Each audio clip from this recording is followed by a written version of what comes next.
Hello and welcome to another episode of North 100, your Canadian Highlander podcast. I'm Serge. Joining me as always, we have Jeremy White, Alex Steacy, and Liam Coughlan. Let's get started with the best card you're not playing. Today, I'm up, and I want to talk to you about the Sky Sovereign Console's flagship. It is a 5-mana legendary artifact vehicle.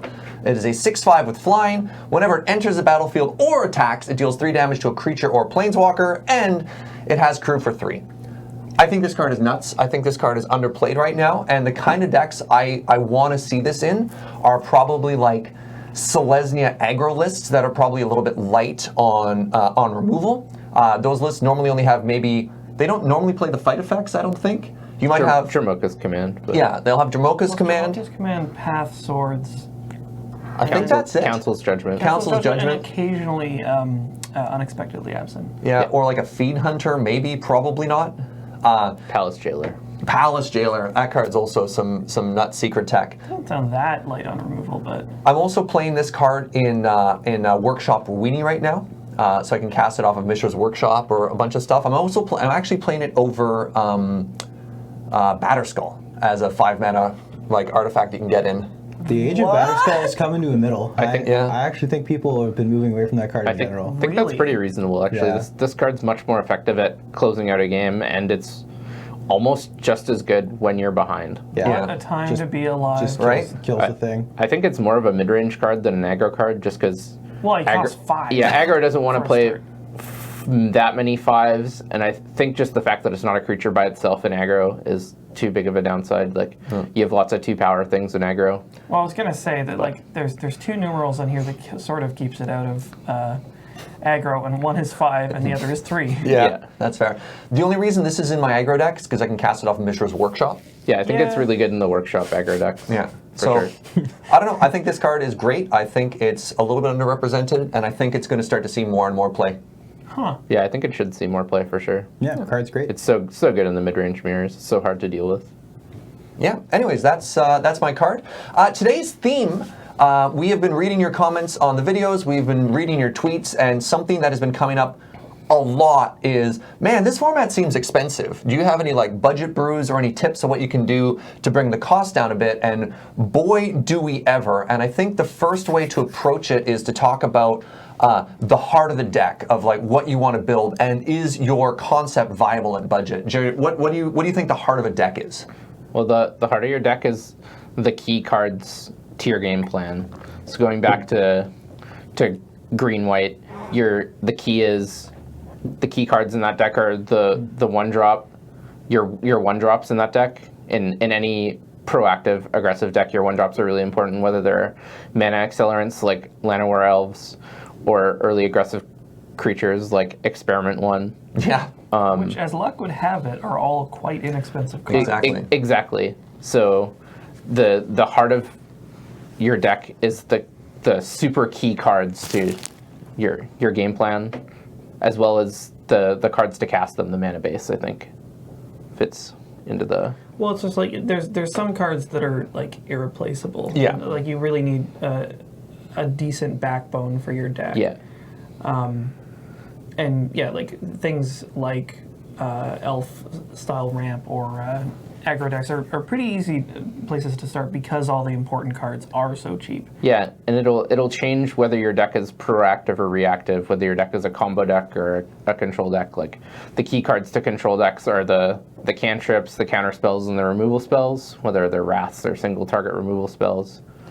I think the main point here is, if you want to brew on a budget, is the heart of my deck affordable? If you're playing something like Storm, and you're like, I can't afford Black Lotus, what's the budget version? Lion's Eye Diamond, I probably also can't afford that. Yeah. So there's just, like, the unfortunate fact is that, like, there's some archetypes that just aren't going to work in budget. Yeah. And, like, Storm is a good example, like, Workshop Weenie is a good example, Lands is a good example. Well, yeah. Workshop is in the title of it. Yeah.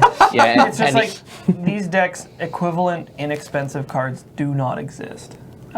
I think combo might be the most backbreaking as far as trying to build on a budget, because there's like, they're very reliant on like a tiny handful of cards and then a million tutors. And and that's the thing. The tutors are the things that have gone up in price recently as well. Like Jared and I have brewed budget decks in the past, and when I was looking at some of those lists before doing this show, I was like, oh yeah, maybe we can talk about some of these ones, and you can. Like, they're still comparably budget to some other things, but yeah, cards like Demonic Tutor have gone from being $20 to $30 to $50 to $60 to $70. Yeah, really? It's gone up by a lot. So all of a sudden, that was sort of like one of the more ubiquitous cards amongst those combo decks, and all of a sudden, it's really not very budget friendly anymore. Yeah. The other thing about combo decks is I think they're more reliant on a really consistent tight mana base than most other archetypes. In a lot of aggro and even control decks, you can afford to go without the original dual lands, which are the Alpha, Beta, Unlimited revised duals like Underground Sea, Tundra. Yeah. Because you can get a shock land in tapped, or you can play the cycling duals, or you can afford like some come into play tap lands, but in combo your margins are super slim because you're not often trying not to interact with your opponent, and your opponent's definitely going to be interacting with you typically in the form of your face. So to tie this idea together, I think the first step you want to do if you want to build a budget list is identify whether the core concept of your deck, the heart of your deck, is viable as a budget list. And we've talked about a couple things that are. So a green mid-range ramp deck or an aggro deck, those you can get most of the pieces that you want quite cheap, whereas other archetypes might not be as well. I still think like you can build like control and mid-range and all this other stuff. So there's plenty of design space, but there are like a couple of lists that like are just not going to be. Yeah. They won't work in budget. It's important to also recognize like, when you're building a budget deck, it's always going to be easier to be proactive on a budget than it is going to be reactive. Certainly. Because the proactive cards are just so much more replaceable than a lot of the reactive cards. There's no replacement for Cryptic Command, right? Like or Mana Drain or Force of Will. Right. Yeah, Yeah. I mean, like there's lamer versions. Right, but they're Don't play foil. Right, but they're inherently like considerably worse. Yeah. Yeah. Whereas like if you can't afford a Tarmogoyf, that's actually okay, right? Or if you can't afford a Goblin Guide even, that's actually okay. The amount of times that's going to come up in your very proactive game plan where you're only seeing 10 to 12 cards a game are much lower than the control deck, which is looking to see 30 cards of his deck and really is oftentimes leveraging really individually powerful cards in order to advance its game state. Well, and it's just the fact with the cards they've printed is that there's more replaceable proactive things. Like if you look at Skyshroud War Beast, lots of times it actually does a reasonable Tarmogoyf impression. Sorry, what card is that? Skyshroud War Beast is a 1 and a green for a star. I think it has trample. Star 1? Maybe it's a star 1. No, I think it's a star. Is this going to be like comes into play another dead. best card you're not playing? Star is equal to the number of non-basic lands your opponents control. Yeah. So I was right. It's star. Has trample. And its power and toughness are equal to the number of non-basic lands target opponent controls. So you punish your opponent if they've got more money than you. So you jam this Sort into of. like Gruul aggro and you play Price of Progress and you just get them. Yeah. Exactly. So like this was a pretty reasonable Tarmogoyf impression. Like lots of times this is going to be a 3/3 or a 4/4 with trample for 2 mana. Yeah. Awkward against goblins, but whatever. Yeah, where some matchups it's definitely not as good as Tarmogoyf. Yeah, like Tarmogoyf's more consistent, and that's what you're going to get for your budget replacements a lot of the time. You're going to get sometimes the cards will even be better than the card you're replacing, but it's just their consistency is often Might be a little bit more window not quite stuff. there. Huh. But if you're looking to replace Damnation in a black-based control deck, It's like Languish? Yeah. but the difference between Languish and Damnation, when you're casting a Wrath, you really want the board to be clear. You want everything to die. You want it gone. Huh, that's fair. Something we kind of hinted, but is definitely worth bringing up when the heart of the deck is how many colors you're going to play, because a big portion of your budget, especially early, is probably going to be in your mana base. And it's a wise thing to invest in. And this is another thing that you need to consider is just like, well, I want to play a bunch of colors, but like, is that going to be possible in budget? And it's like, well, not really. It's like if you wanted to build a 4-color deck on budget, you would end up playing so many like dirty tap lands and like weird drawback effect lands that your game plan would be like 2 to 3 turns slower than you want it to be, and that's gonna hurt. I think too, when you're building a budget on a budget, when you're looking at your mana base, it's actually okay for your mana base to just objectively be bad. you should probably not try and build a 4-color deck on a budget. But if you're building a 2-color deck and you can't afford every duel, you can't afford every fetch land, and you're maybe playing a couple more basics than you would in an optimal situation, it's just okay to do that on a budget to start with, right? Like occasionally you're going to lose to your mana base, and that's going to be a little bit frustrating. But by and large, in a 2-color deck, most of the time you're going to draw an equal distribution. And then in a 3-color deck, I really think that if you have your heart set on playing 3 colors for one reason or another, I do think you want to devote a reasonable portion of your initial budget into getting a serviceable mana base. Yeah. Just so that you're actually going to be able to play games. When I very, very first started playing this format, I think I might have even played against you, Serge. And I had just moved to Victoria. I had moved into the apartment that I was living in. My bed wasn't arriving for another 3 days, so I woke up on the floor next to my box of Magic cards that had come across the country with me, and I sort of went, I guess I'm playing this Highlander tournament tonight, and flipped over into the box and dug out 100 cards. And I think I played you, Serge, and my deck had like Guild Gates in it. It had like Terramorphic Expanse and Evolving Wilds. Yikes. And then you killed me. I would have been surprised. You're like, and I crushed you. I'm like, no. I didn't win a match that night. I did win one game against one Benjamin Wheeler. Oh, nice. It was a good game. But yeah, and you even said, and I think this advice is very good, is that the number one place in Highlander that you really can't afford to be slow is the mana base. Yeah. And it's tough because it's less exciting buying land sphere deck than buying super cool, powerful spells. But as Liam mentioned, especially if you're going 3-color, you really need to have your lands come in untapped more often than not. In this format, that's really important. Which, I was going to say, this sort of vaguely segues into something that I wanted to talk about, which is 3 ways that you can make the mana base less expensive in your deck. Oh, sure. The first one is pretty simple. Play monocolor.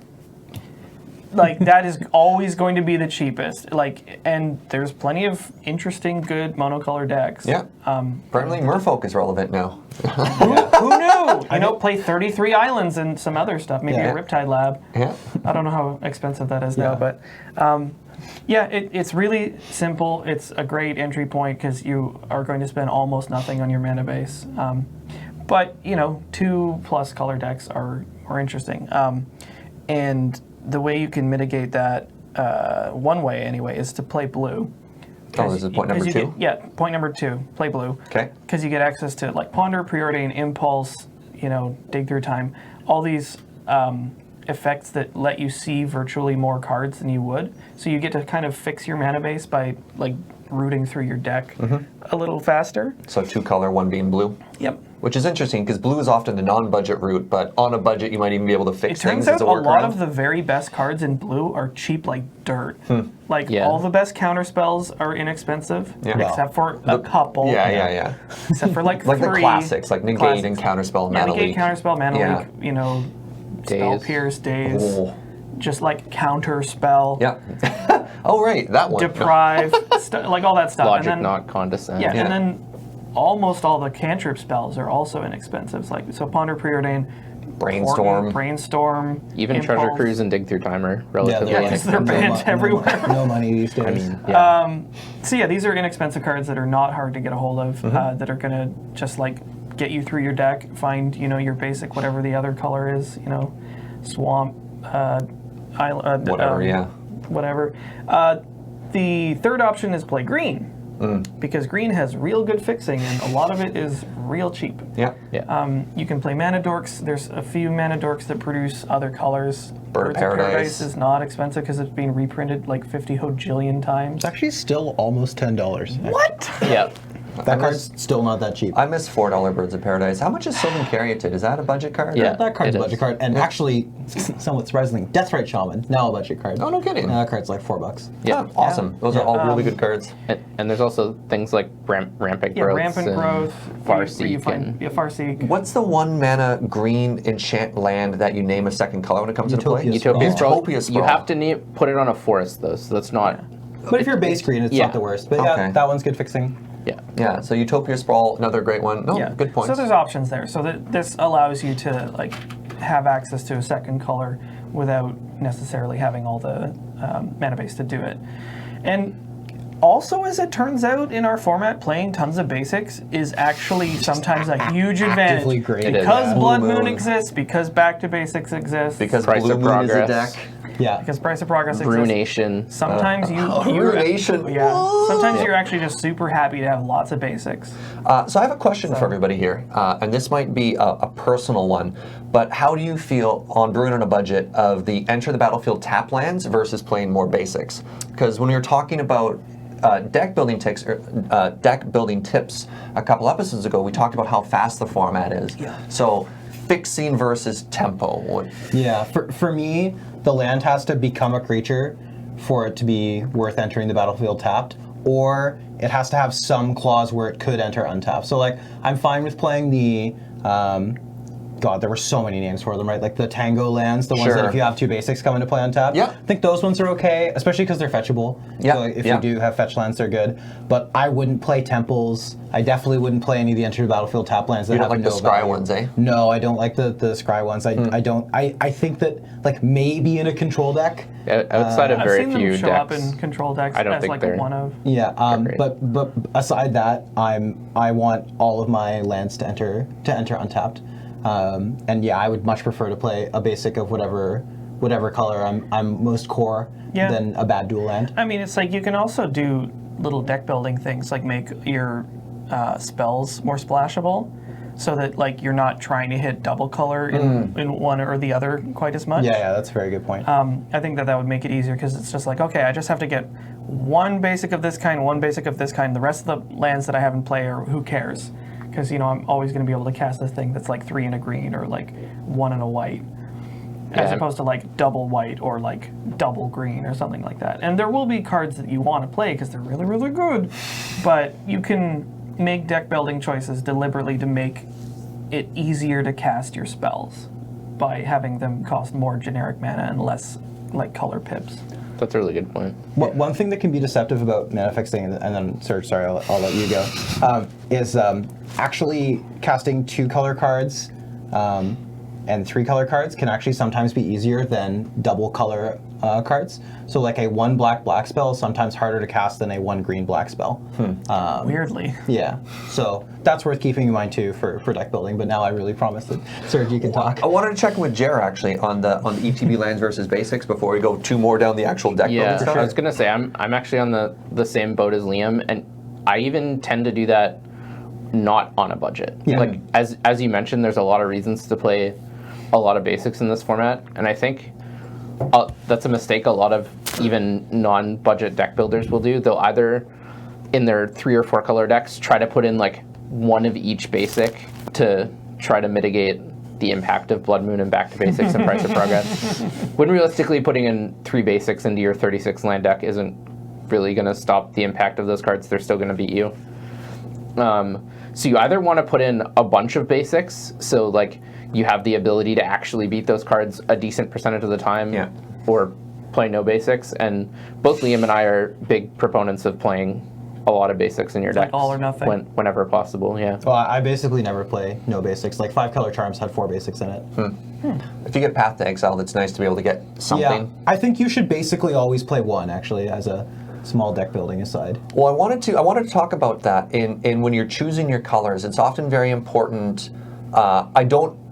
I don't often believe that there's a straight 50-50 deck. Like that's pretty rare. If you're playing like a red-green deck, it's very rare that it's red. It's very rare, like it's a 50-50 split between both.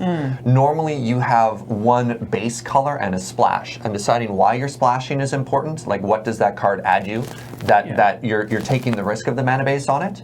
And then secondly, if you know it's your splash color, trying to limit how many, and we were hinted before this, how many instances of a double of your splash color you have to make casting those spells easier. Yeah, like when I built Gruul Aggro most recently, it's basically mono red splashing green, and there's a teensy handful of double green spells, and they're absolutely bonkers.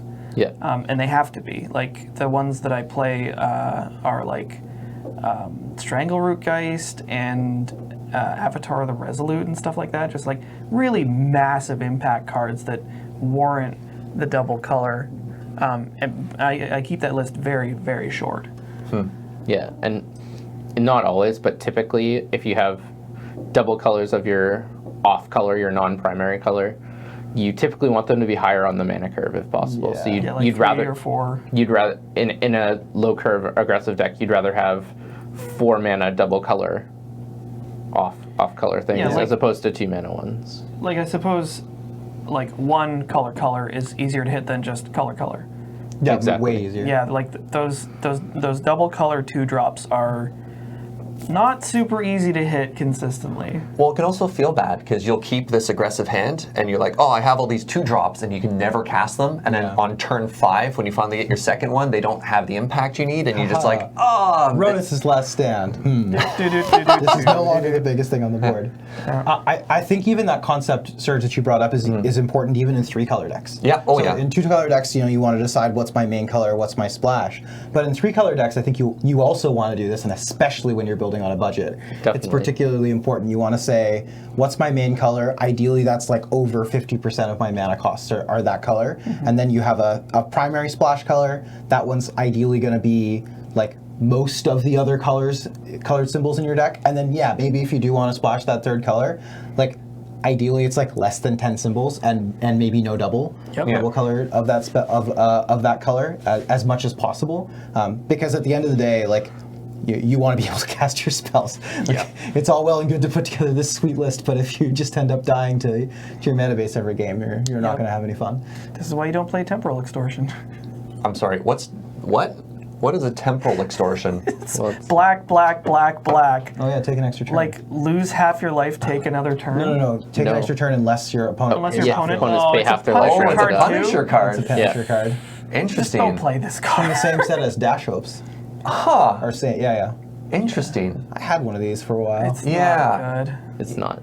Yeah, I mean, even Phyrexian Obliterator. Wait, no. What, is that the one I'm thinking about? Yeah, the other one? Same 5/5. mana cost. Yeah, even in like an expensive mono Perfect. blacklist, it's hard to cast that spell. I couldn't even imagine trying to have 4 mana symbol in a Serge, budget have you list. met my friend Lake of the Dead? Yeah, that was a good one. Interesting. Getting 3 of the same mana symbols together is very difficult. Getting 4 is almost impossible. And in black, it's easier because you have access to cards like Lake of the Dead and Yeah. Cabal Dark Ritual. Coffers and Urborg. Oh yeah, So like, Black is often good at getting a lot more black symbols. interesting. yeah, but But the other colors are not.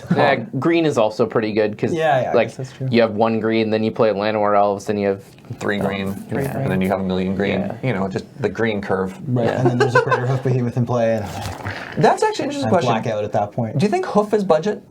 Just a massive aside, because I mean, the heart of the deck is how much is Natural Order? it's only like $30. $30. I think the expensive card that's actually like one of the most important cards in the deck. Well, there's Cradle to start off. That's- Guy's Cradle. I think you can play the deck without You Cradle. can play it without, but Dark Depths is, I think, the pretty irreplaceable card. Yeah, I thought the whole point of the deck was just like elf, ramp, So kill That's you. plan A, Yeah. but the almost as common plan is Primeval Titan for Dark Depths and Thespian Stage. How much is prime time these days? It's like $30. You know, it's less. No, It's Prime like Time's not that expensive, 15. but Dark Depths is like 60. Yeah. We're talking Canadian dollars largely So, here, by the way. yeah. Worth noting for our international right. audience. I still think you could probably build that deck on a budget. Like, Yeah. You obviously wouldn't have Marlage, you wouldn't have Cradle, but like Primeval Titan into like Wolf Run is Yeah. not even that bad. Yeah, it's really not super And comparable. a lot of Oh. I think a lot of the big bomby cards, like, you can play, like, they're either our budget, like Dragon Lord Atarka is not expensive. Is Yeah, she? that's true. Yeah. No. And then And- Rurikthar, a Hornet Queen. Yeah, you can definitely get a those workable cards are version cheap. of the deck, but I Yeah. think It's gonna lack a lot of the like. I think the nutso power. yeah, like Yeah. that deck really gains a lot from Gaia's Cradle, but I think even more from.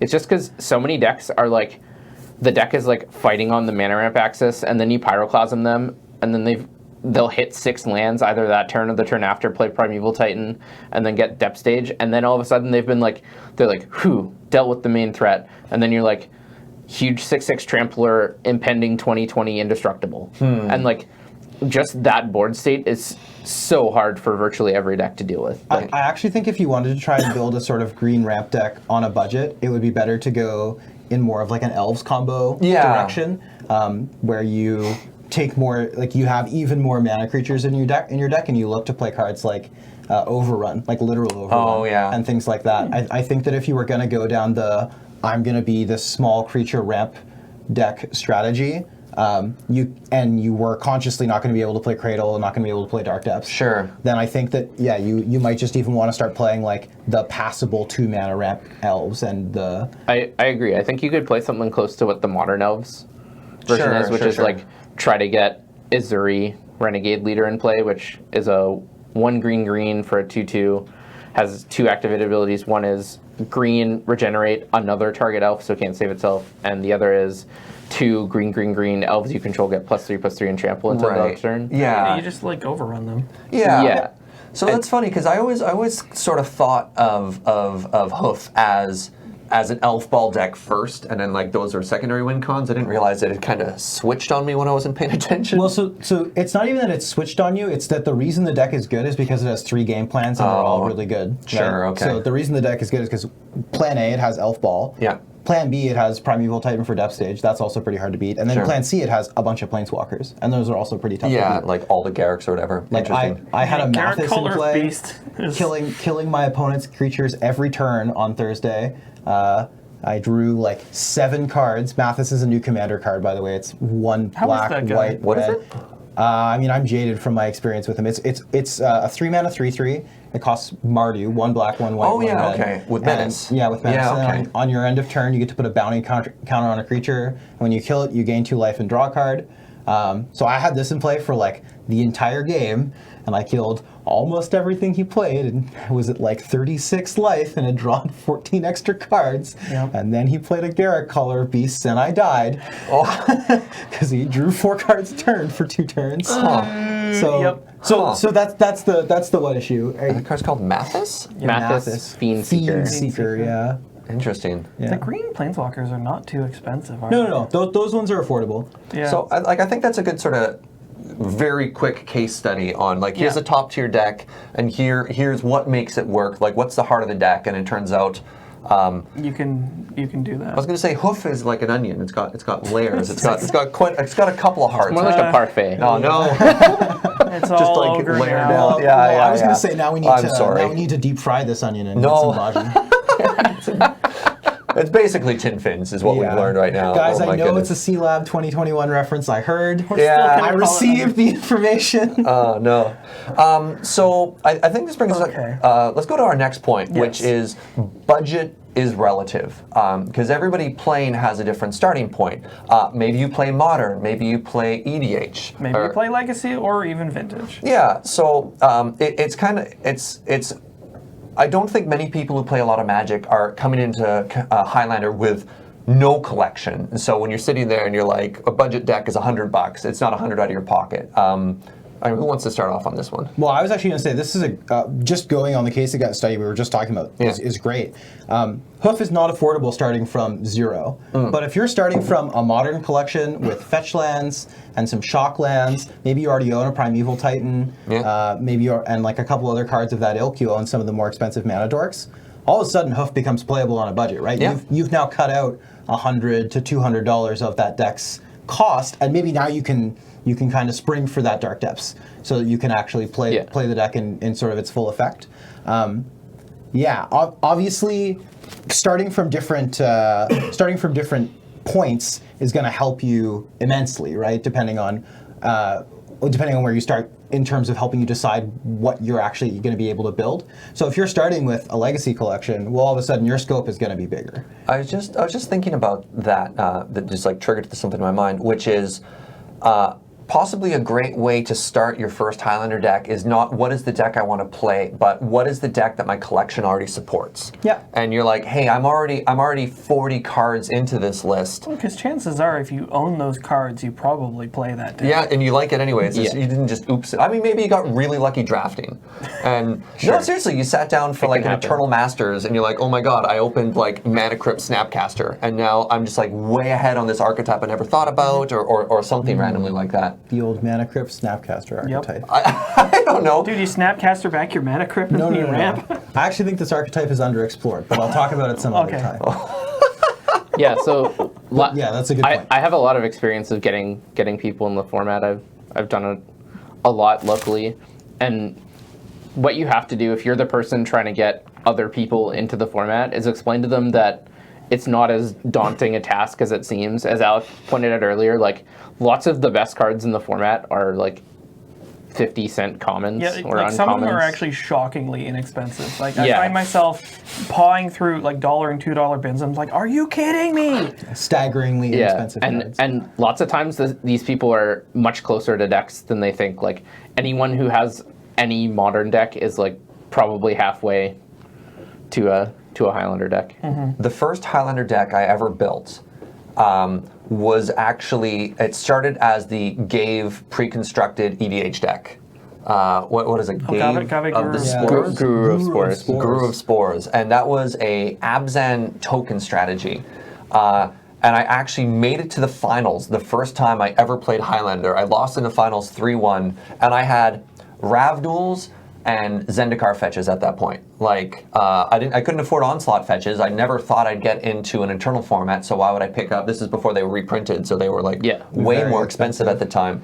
And this was even before Return to Ravnica, but I'd happened to play during original Ravnica, so I might have only had 2 out of 3 of the Ravduels as well. Sure. But just already like a pretty well pre-built deck.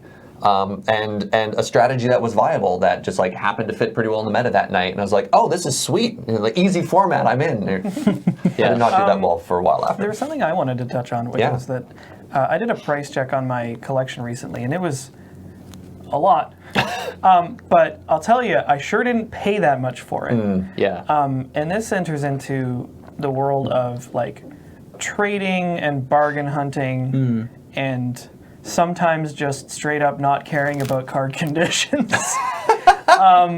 which are all ways that I have built my collection up. You can flip cards to other people, to stores, and then just like take a bunch of stuff that you have that you don't need and find cards that you want.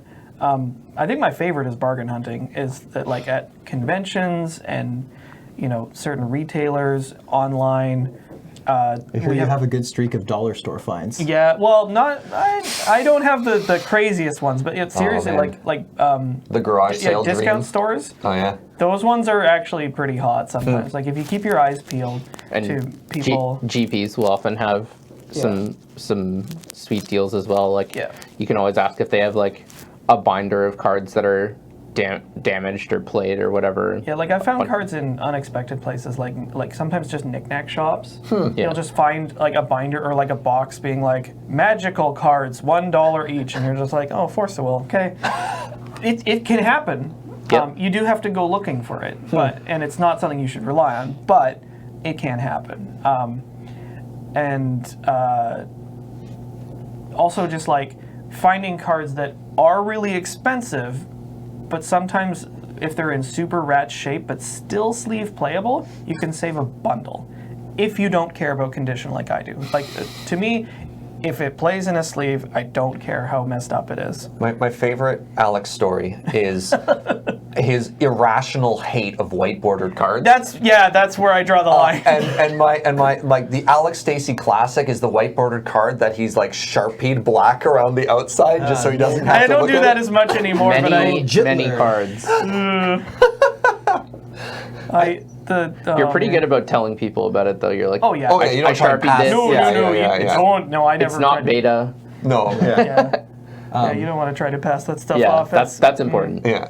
One note too, Alex, you sort of touched on it, but a lot of the times the cards you're going to want for your deck are just going to be things that are in people's trade binders that they're actively looking to get rid of. Yeah. Because we've talked about this on the format a bunch, which is that, you know, oftentimes it's like standard all-stars of the past coming together in this like it is an eternal format, but what that means is that like if someone's missed rotation on, you know, shipping their Tassiger, well, all of a sudden you can probably trade them, you know, some reasonable card that you're not that interested in, and they're going to be thrilled to get rid of what is not going to be especially valuable Highlander card. is a home to all these weird cards that don't live in Modern and don't live in Legacy and don't live in Vintage. And they're still really, really good because they were maybe like you said, All-Stars in Standard, in, you know, all these other formats.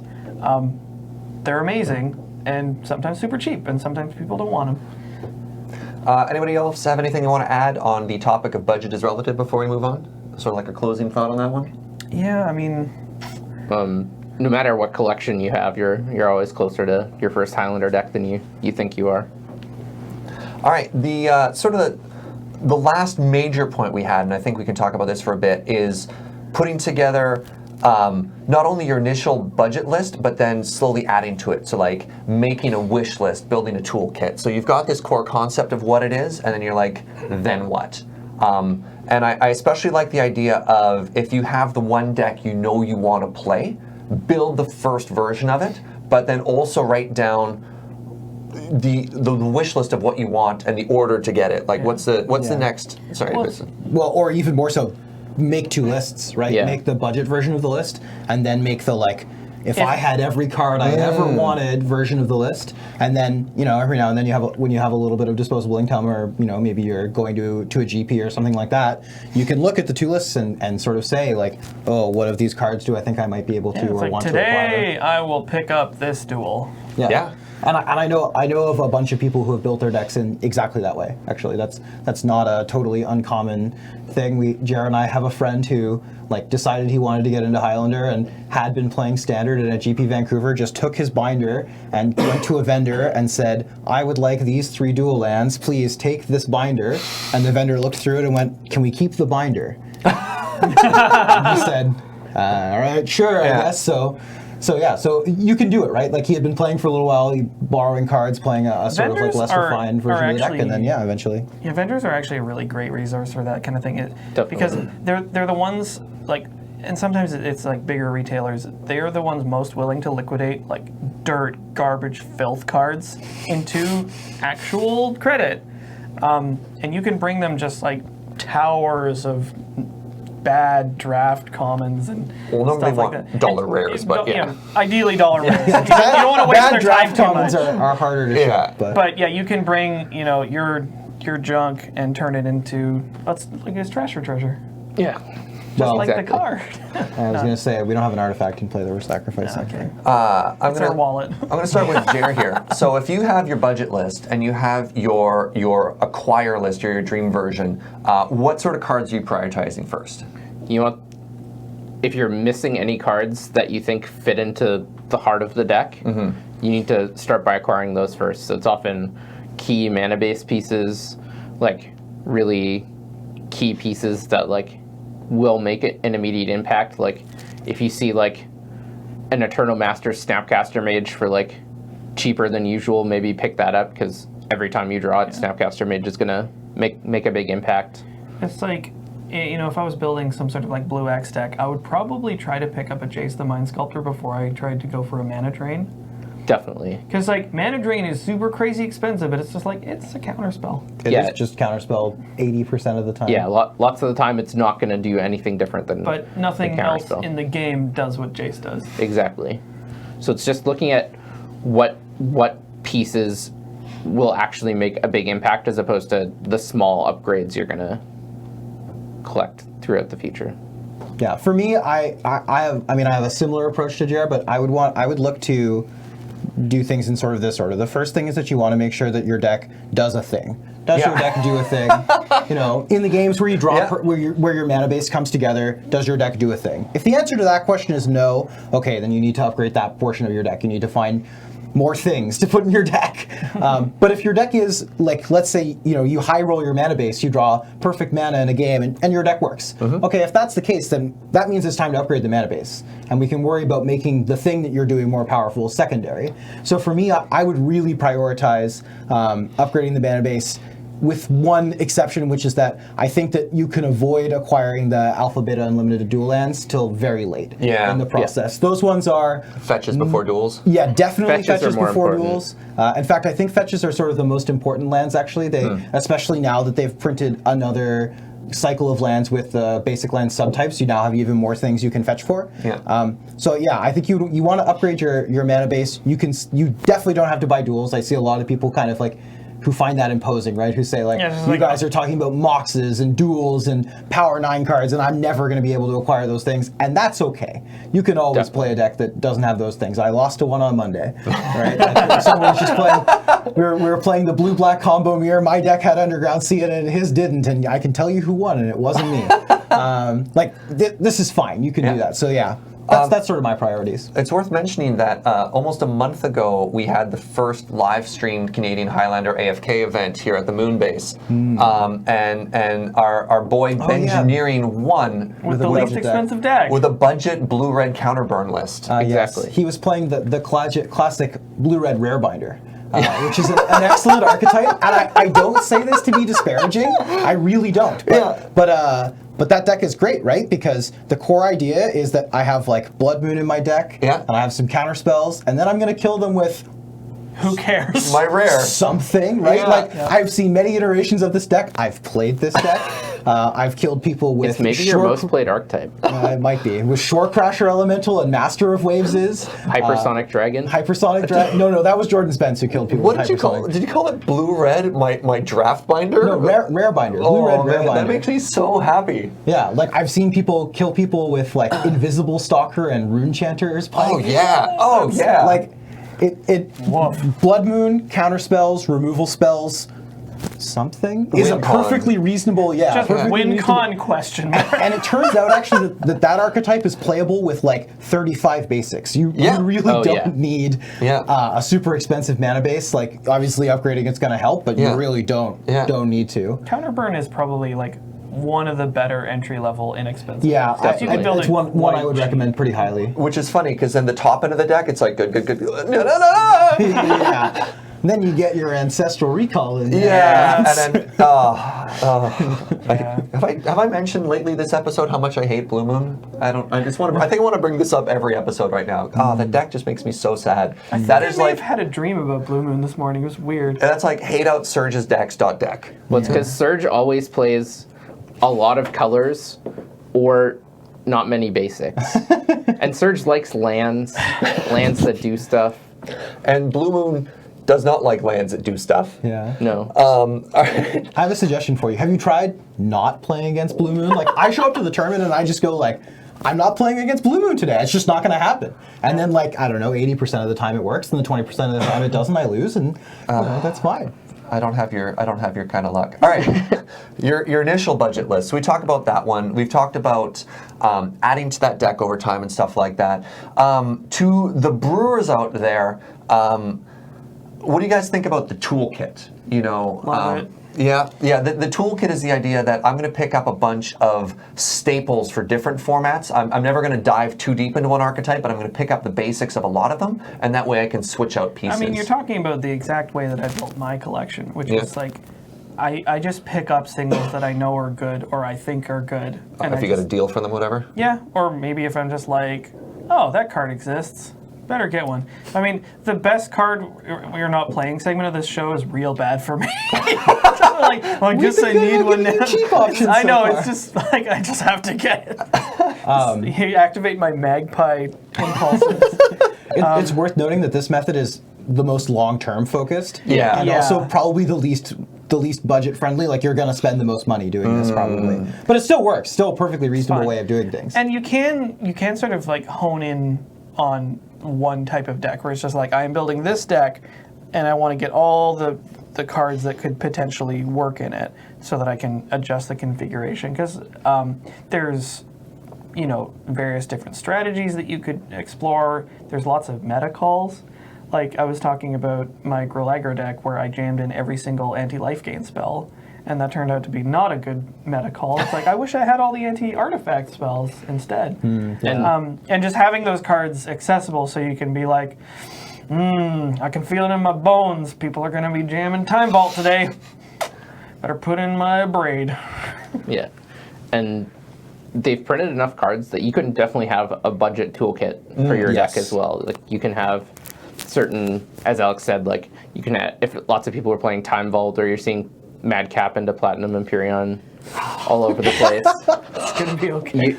You can have your artifact hate package. You can have your anti-life gain hate package. You can have your like just like go fast, like Fire Blast Flame Rift package. Yeah. Like My favorite ever meta call story I've ever heard was Tim McInnes, otherwise known as Mac, the godfather of goblins in our community.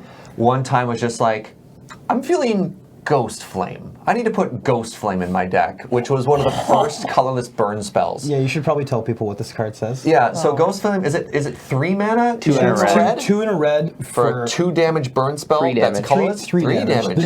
The new one only does 2. The old one does 3. This is the card that foreshadowed Ugin. Yeah, it sure did. Yeah, so the colorless fire source. So the bane of the Goblin deck, other than Pyroclasms makes sense, is a white card called Core Firewalker. So it's white for a 1/1, I think? 2/2. So for a 2/2 that says protection from red, and anytime a player, not even an opponent, a player casts a red spell, you may gain 1 life. So the red deck with all these 1/1 looks like Core Firewalkers and is just like I'm probably just gonna have to scoop out here. Like this is backbreaking. But Mac thinks to himself, I smell a Core Firewalker. I'm going to put Ghost Flame in my deck. And at one point on the Monday night, you just hear just like a, yes! Just like a shout across the room because he managed to Ghost Flame the Core Firewalker. And you're just like, I did it. Wow. We got it. We made the right meta call. We got it, team. It's over. Good heavens. Yeah, and one thing that's worth noting, you can, in developing your toolkit, I've actually heard of a bunch of people building a collection this way, sort of like have a deck that you want to build, and then with that mana base that you have, that color combination, say, okay, what are all the other decks I can play with this mana base? So for instance, there's someone who, in our community, Mike Simpson, who started playing green-black Ooze. Like that's sort of the deck that I sort of think of him most for. And then he was like, okay, I'm going to build green-black Delirium now, and kind of move sideways into acquiring the cards for that deck. And presumably, if he had chosen to, he could have moved sideways into building green-black aggro or something like that. And he's played green-black aggro, and he's played the rock. And yeah, exactly. So, yeah. Just a point of note, it's Ghost Fire. No, not Ghost Flame, Ghost Fire. I see. Oh, sorry about that, James. James is trying to Google for this card the whole time. He's just like, what are they Sent talking James about? on the old wild fire chase. Wild Flame Chase. Well, no, it's fire, not flame. Anybody have any conclusions on budget stuff before we move on to our closing segments, Jer?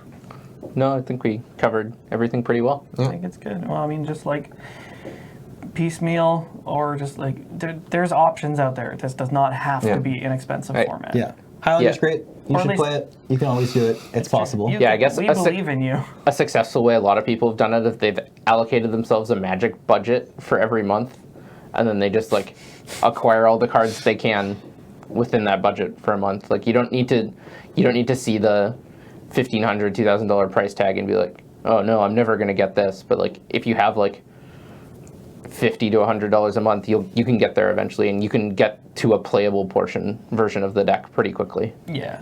I think we have Jer and Liam to thank for this, but you guys actually prepared a couple example budget decks that we'll add in the comments below. Yes. Yeah, mostly Liam this time. Oh, okay. So there's a couple that I've updated, and then we'll also link to some that Jared and I designed some years ago now. That Fantastic. Will be a little bit out of date, but still a decent place. Yeah, to go. well, great starting point. And so you'll find those in the comment and detail section below, just to give you a starting point or some ideas if you're looking what to do. So let's go to our closing segment, which is Powerful Magic. So, And up today we have Alex. it's funny you mentioned Mac, because the story involves him. Okay. This was a time that I woolied the ever-loving shit out of him. What does woollying mean? I'm going to need help explaining this one. Perfect. There's a player locally named Tyler Woolley. Yeah. Yep. Who Pro Tour competitor. Yeah. Tyler Ward. Very good Magic player. Canadian World Magic Cup competitor. Yeah. Like Good. he's a very good player. Yeah. He's Tyler, quite a good great player. player. Also, savage complainer. He knows it. legendary. He doesn't hide it by any means. I mean, No. he understands. And so Wooly is famed for sitting down at a table, and he knows what deck you're on, and he'll say, I'm like 10% to win Can't this win. match. Maybe. I should just scoop. Yeah, there's no way I'm ever I guess winning. I'll play. I guess I'll play it. And then just destroy Oh it. yeah, Right. into Right. not close. Rolls 12 on the die roll, and it's all downhill from there, right? Like, it's just, I'll take the play, and you just never win. So this became a thing, and it's now like a turn of phrase in our communities. Like woollying somebody is just being like, you massively, verbally underestimate your chances of winning, and then just destroy them. Yeah. It's kind of like inadvertent BM, because I really thought that I was going to lose. So I'll tell you what happened. So I sit down across from Tim McKinnis, and I'm on blue-white skies, which is a blue-white, fairly aggressive deck, and he's on goblins, and I was like, ooh, goblins. It's like, maybe this is a free win for you. And he's like, don't woolly me, man. How does it go? Game 1, I curved perfectly. You won the die roll, right? Yeah, I won the die roll. Yeah, Like, that's how it always starts. I don't remember what I did, but like I curved perfectly into. I think the one that I killed him with was Pride of the Clouds. Oh yeah. Sure. Like, What is Pride of the Clouds? Pride of the Clouds is white, blue. Okay. It's a 1/1, but it gets +1/+1 for each other flyer you control. So You can also forecast it. Don't know whether you knew. I've never forecast this spell, but for 2 white-blue, you can reveal it from your hand and make a 1/1 white and blue bird creature token. Only during your upkeep. Only during your It's upkeep. not good. But the rest of this card text is amazing, because the deck I built was all flyers. Like all in on the keyword flying. Yeah. So I curve perfectly into this. It gets huge. I crack in for 1 million and just like actually manage to outclock one of the most aggressive decks in the format. Yeah. I was like, oh, okay, well, I guess that happened. Did you woolly him again? Game 2. Well, no, this was just the initial this is woolly. the whole thing. Hadn't worn off yet. Look, you can't half woolly. Once you woolly, it's on, right? The Oh only my way, God. the only way for the woolly to go away is for your opponent to woolly you back. And they have to do it better. Then sometimes we end up in woollying neutral states. Woollyception. Right, exactly. Oh but my God. Game 2. Yeah. I have a secret weapon in my deck, which I borrowed from Serge. Uh-oh. I mentioned that the backbone of the deck is all creatures with the keyword flying. Okay. My secret weapon was Moat. Moat. Moat? How you played your matchup against goblins with this card in your deck? Notably, not many goblins have the keyword flying. Moat Only is- one, and it costs mana to get it. Moat is I 2 guess there's a white couple. white for an enchantment that simply says non-flying creatures cannot attack. Oh my God. Which means that it is a one-sided brick wall. I mean, unless he was playing Streamhopper or something. That's not likely. So The balloon in my brigade. deck, you play this, it affects your creatures not at all. You maybe lose the ability to turn your Geist of St. Traft Or sideways. Stoneforge. Or Mystic. Stoneforge, but it's like, whatever. as me. Any ground-based aggressive strategy is turned off by this card. So I stick that, and it's just like, he can't win. And You're just like, oh, this is such a bad matchup for me, Moat.